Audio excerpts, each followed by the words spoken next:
best powers I can because I freaking love that book. Yeah, dude, absolutely. Heck What yeah. a good call. Yes. Yeah, I was reading this and I'm like, this is the coolest X-Men comic I've ever read. Isn't it so, dude? Yes, it's so good. Dude, it was so dope. Okay, I gotta know number 2. I gotta know number 2. All right, number 2 is Siege. Really?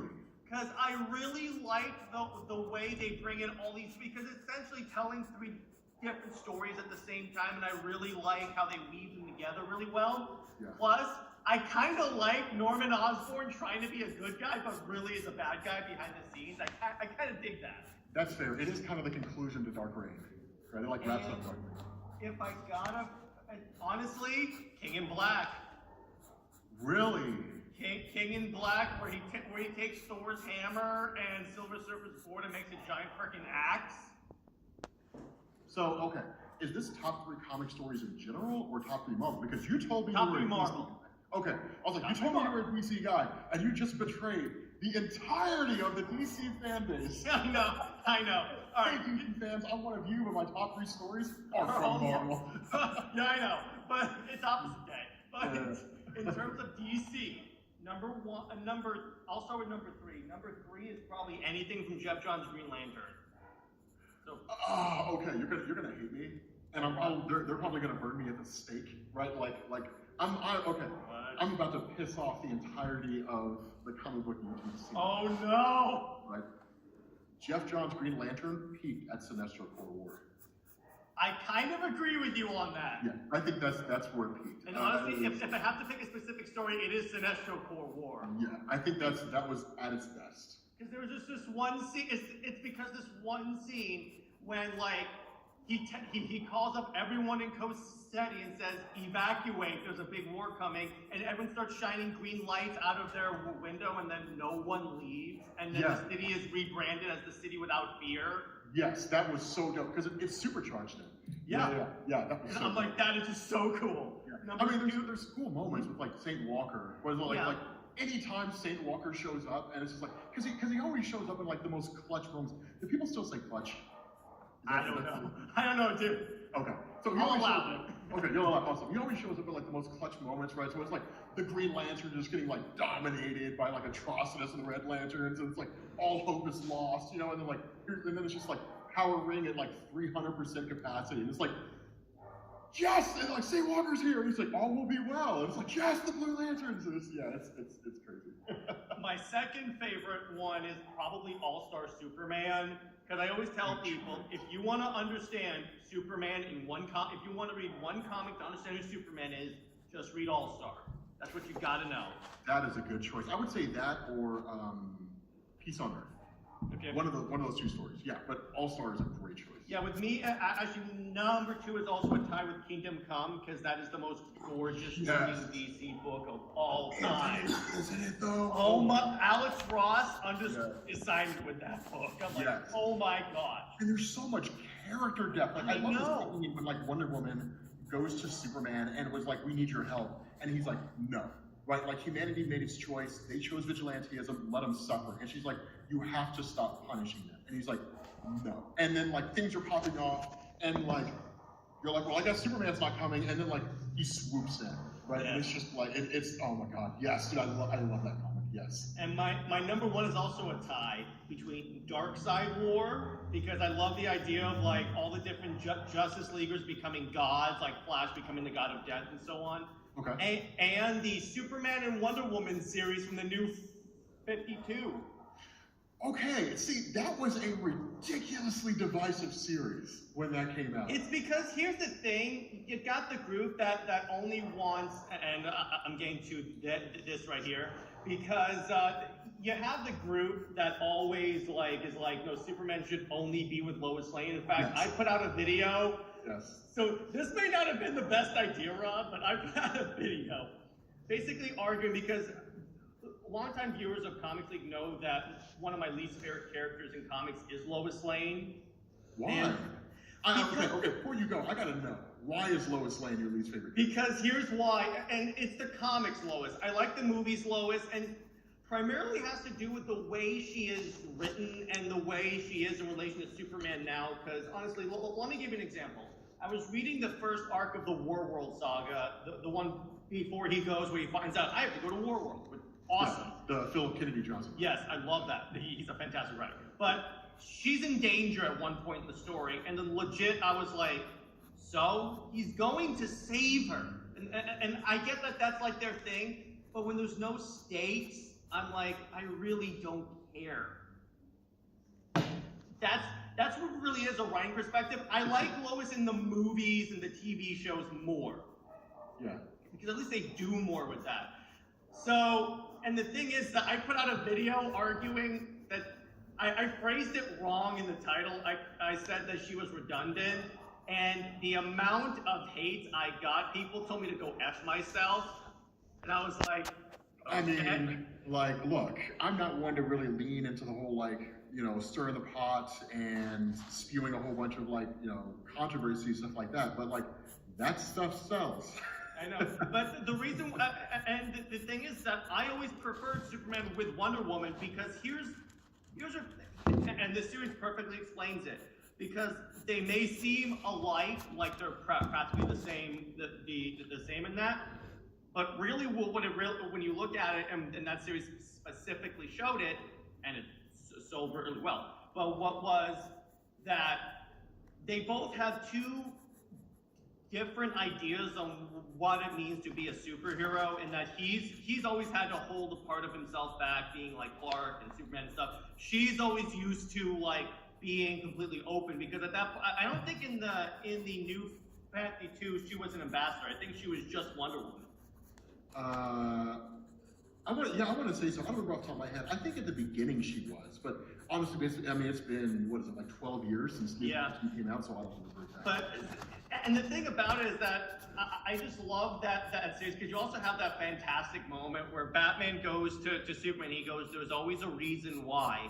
I've always felt relatively comfortable working with you specifically, Clark, and that's because even though you're from another planet, you always see yourself as human, because you were raised by humanity."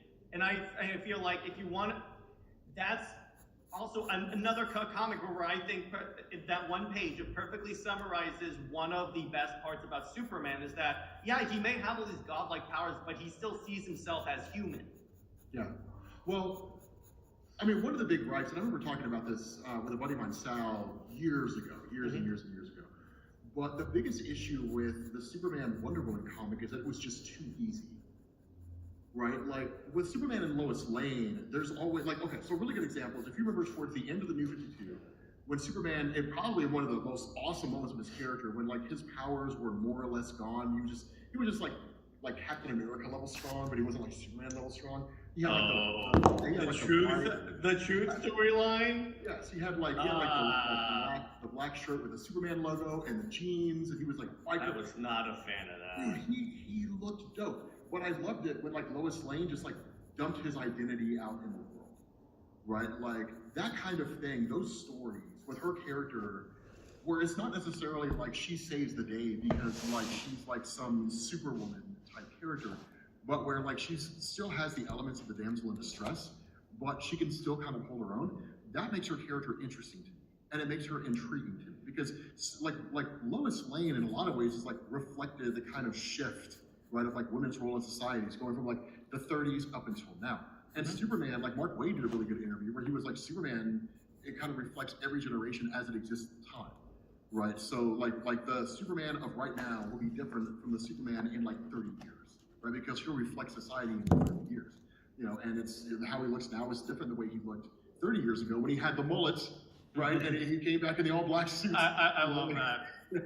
Business in front, right? Party in the back. When he had the blue suit also. Oh, Superman Red and Blue, the man of energy? Yeah. Yes, dude, that was such a stupid idea. Well, I don't know why he thought of it. Well, here's the thing. I still think Grant Morrison in his JLA run actually managed to use that really well. I don't know, man. Like, I don't remember a whole lot from Grant Morrison's. I remember the significance of his JLA run as it was Return of the Justice League. But I don't remember a whole lot, because you're talking about his 1998 JLA. Yeah. Yeah, I don't remember a whole lot from the JLA run. But, yeah, no. I always liked Lois Lane and Superman together because Superman's almost this incorruptible, infallible, unbreakable being.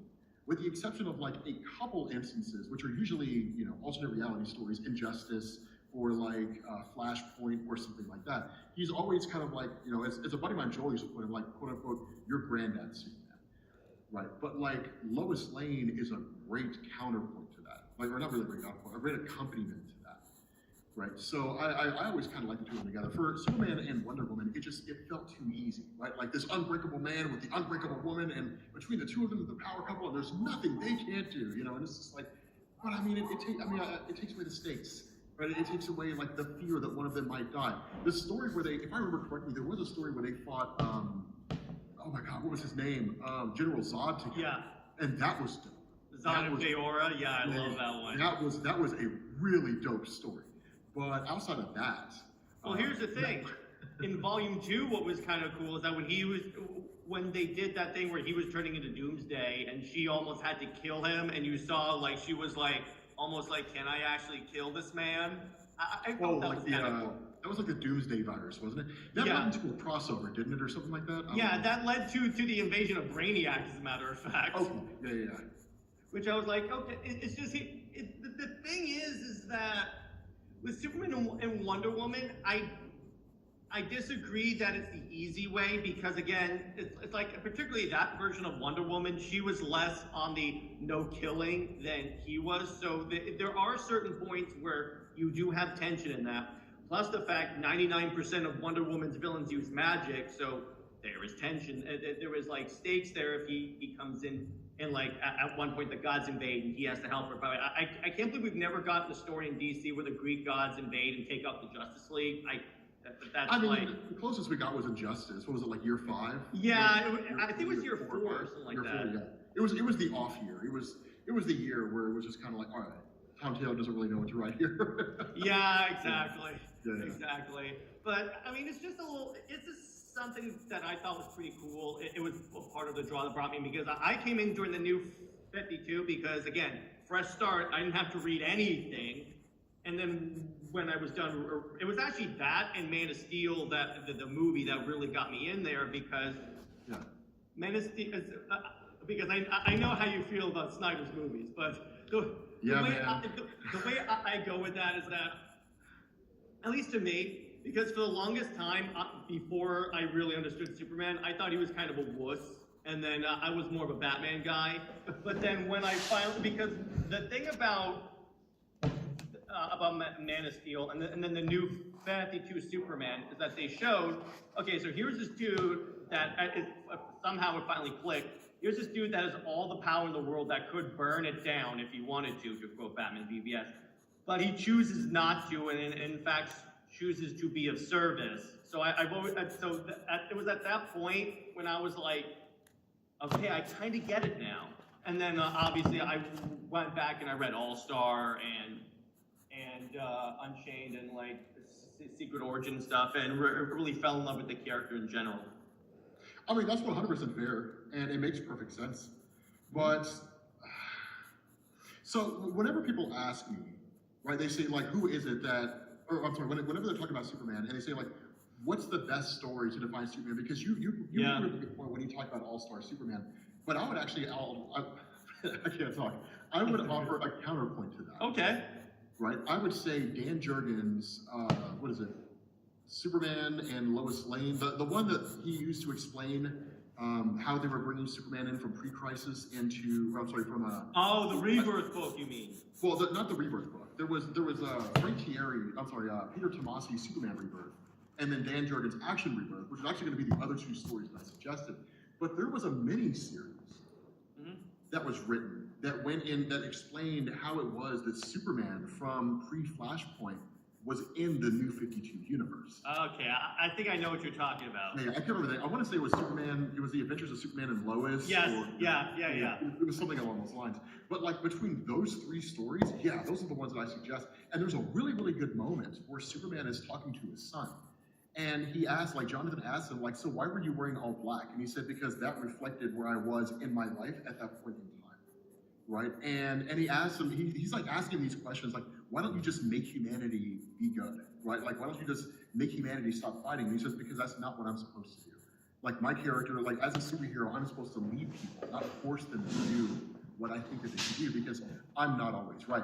And it was just like the way that they had him relating to his son, it was almost like his son was like a stand-in for us, right? Like, if Superman were real and we could actually talk to Superman and we could ask him these questions, how would he answer? And like that was exactly the way that he was answering those questions. And so, you know, I would definitely say like All-Star Superman is a must-read for anybody who wants to get into his character. I would throw in that Superman miniseries and then the Peter Tomasi and Dan Jurgens Superman Action Comics Rebirth run respectively. Like it was amazing. Yeah, it was That's great. true. I enjoyed that. And let's see, what other questions did I have? Oh yeah, what's your favorite comic book movie? Oh, Captain America: The Winter Soldier. Thank you. Thank you. Number There's one. a Marvel that is my favorite, because that was before I knew anything about like the Winter Soldier and all that stuff. So to find out Shield was Hydra the entire time, that blew my mind. Oh, the funny thing was, as soon as Captain America came out and Bucky Barnes fell off the train, I was like, okay, I know where this is going. Yeah. And like everybody who was aware of like the whole Winter Soldier thing, they were like, okay, so like it's the Winter Spoiler. It's basically what we like. He's gonna become the Winter Soldier. But that's my number one MCU movie. Yeah. Far and away. Mine is actually the Winter Soldier, because it's like because I like the way they made a spy movie, but with Captain America, because that was what was cool about like the Ed Brubaker run, is that it was a spy book, but also had like Captain America, Iron Man occasionally, and like other characters. Hold on, which book? Are you talking about the movie? Because Iron Man wasn't in the Winter Soldier. No, I'm saying the Ed Brubaker run. I'm saying about how the Winter Soldier movie kind of reflected how you have like a spy story, but you also bring in these superheroes. Oh, okay. Well, then let me ask you this, because I got into I was doing a live stream at one point, and I just got into like this feverish debate. Okay. With my fans on this, and everybody who's watching, I want to know what you guys think too. Okay. Ed Brubaker's Captain America or Nick Spencer's Captain America? Okay. So. Because I'm Nick Spencer. 100%, I'm Nick Spencer. Yeah. See, I'm one of those people that thought that the whole Secret Empire thing would have been better as an Elseworld story. No! No! And see, it was like, no! What the heck? But see, here's the thing, because I like the idea, sort of Captain America secretly being a Hydra agent this entire time, even though they basically made a symbol of American patriotism a Nazi. So I was like, it never really sat that well with me. The reason why I like Ed Brubaker specifically is because I also really dug the time when Bucky Barnes was Captain America and that whole little redemption story he goes through. That was really cool. Bucky Barnes Captain America, that was cool. Yeah, so I was like, and that's where I wish they had gone with the MCU, because I feel like that redemption story could have been cool to see. I mean, I still like Sam as Captain America, particularly when they brought in the suit in Falcon and the Winter Soldier, and it legit page to screen the suit. Yeah, that was Ripper Mender's Captain America. Yeah, because I know he wrote like everything from Dimension Z. Up to the Nail, when Steve Rogers lost the Super Soldier Serum, and then I feel like he wrote the first arc of Sam Wilson Captain America. Yeah. And then because of like all the backlash to it, he was like, "Nope, I'm done," and like he walked away. Yeah. And then they brought it back post Secret Wars, or maybe Ripper Mender just left him and do his own thing. I don't remember exactly why he stopped, but yeah. But most people are saying Nick Spencer, and the funny part is, by the way, I was watching a video from Comic Pop they were describing the Secret Invasion, Secret Empire, and at the end of it, he was like, he basically was talking about how the ending was pretty obviously changed because Good Steve essentially emerges from Bad Steve and punches him in the face. Oh, they absolutely changed that at the 11th hour. Yeah, I was like, at least it would have been cool if they didn't go with the stereotypical ending of someone showing up and then of the good Steve showing up and then punching evil Steve. Yeah, like I was at San Diego Comic-Con, like when that thing was wrapping up, and I remember talking to Nick Spencer, and I was like, okay, so like, what was the plan for this? And he was like, oh, the plan is that Secret Invasion was going to lead into like a new Dark Reign. Like a whole, like, because you remember Dark Reign from like back in the day. Oh yeah. Norman Osborn's director Shield, and you got Hammer and all that kind of stuff. No, he's like, that's what Secret Invasion was going to, or Secret Empire was going to be. It was going to be a new Dark Reign, like just a branding initiative that was going to last a few years. And then, honestly, I think Marvel should have gone through with it. Yes, I do too. Like, they should have absolutely done that. But for whatever reason, it makes sense to nobody but them. They ultimately ended up just, getting cold feet. And then they just, like, in a side story, right? Like, in a tie-in, just, this guy just vomits up a cosmic cube. And it's like, the day is saved, and like, it's like, really, Marvel? Like, that's what you did here? Like, it was so disappointing the way they handled that story, because a Secret Empire Dark Reign branding initiative would have been amazing. That would have actually been. See, I like the idea of. I like parts of Secret Empire. It's like the superheroes on the run, being hunted by their greatest hero who like knows them very well. Yeah. I did like also when Captain America unleashes the Hulk on them, and I'm like, oh no. That's what made the story so good. It's because it's like, if anybody in the superhero community would be the least suspected person to turn on them, it's Cap. Not only that, like I love the way that Nick Spencer handled it, because he's just like, okay, so I'm gonna steal the egg of the Chitauri Queen and I'm gonna put it on Earth. And then in order to protect the Earth from like any threats, because I know there was a story arc that led into that, which justified why it was that Captain America had S.H.I.E.L.D. create like the giant shield around the Earth. And then he immediately co-opted it. And so like you literally had the heavy hitters, right? The most powerful characters in Marvel stuck outside Earth, fighting an endless wave of aliens with no way to communicate to the surface. And so I love that they kept jumping back and forth, because you have like Carol Danvers, I'm pretty sure you have like Hyperion out there, right? And you have like some hardcore guys, and it's like, does anybody read us? Can anybody hear us? And it's just like, they're like taking shifts, fighting off just like this endless wave of enemies that are like coming at them. And the whole time that's happening, Captain America is like, so like I've conquered North America, and like I'm setting my sights on like what? It was such a phenomenal story. And I wish Marvel had the balls to just like go through with the whole Dark Reign initiative. That just would have been, it would just call it like the Age of Hydra, right? And that just would have been amazing. That would have been dope. The other two parts that I was like iffy with was Frank Castle becoming a Hydra agent, because and I'm like, I get what you're going for, it's not jiving with me. And then them killing Black Widow, and then bringing her back as a clone that somehow has all of her like memories and experiences, and I was like, well, that makes no sense. Yeah, the one thing I did like was the whole idea of like Miles Morales killing Captain America. Yeah, that was cool. That was super dope. And I loved, the one thing I will say about Secret Empire is that it made Civil War II make more sense, because they basically tell you that it was Cap the entire time, like manipulating. I was like, okay, that's the one thing I will give it. It somehow improved a really bad story. And that's one of the things. I don't know if it was actually the case, but I love to use that line of logic and just be like, so Secret Empire made Civil War II better. Like that was really the motivation behind it. Was to fix Civil War II. Yeah, it was just to fix that garbage story that Bendis wrote to tie into the movie. Like it was just, it was. I just love. My favorite part is when Steve is going to meet Miles, and all the Hydra people are like, he's gonna kill you, and he goes, well, yeah, but you see, I was trained to look at all the angles, and while you guys were focused on my dead body, I saw Hydra flags everywhere, so we win, so it doesn't matter what happens to me. Yes, I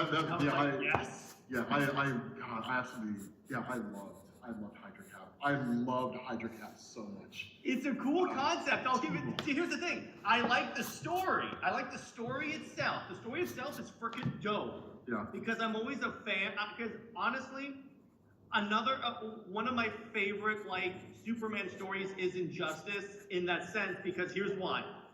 It makes you appreciate the Superman we have, because you see how bad he can get. But somehow ours is like this super altruistic guy. Same thing with Captain America. You see these people, and you're like, it's like with Superman.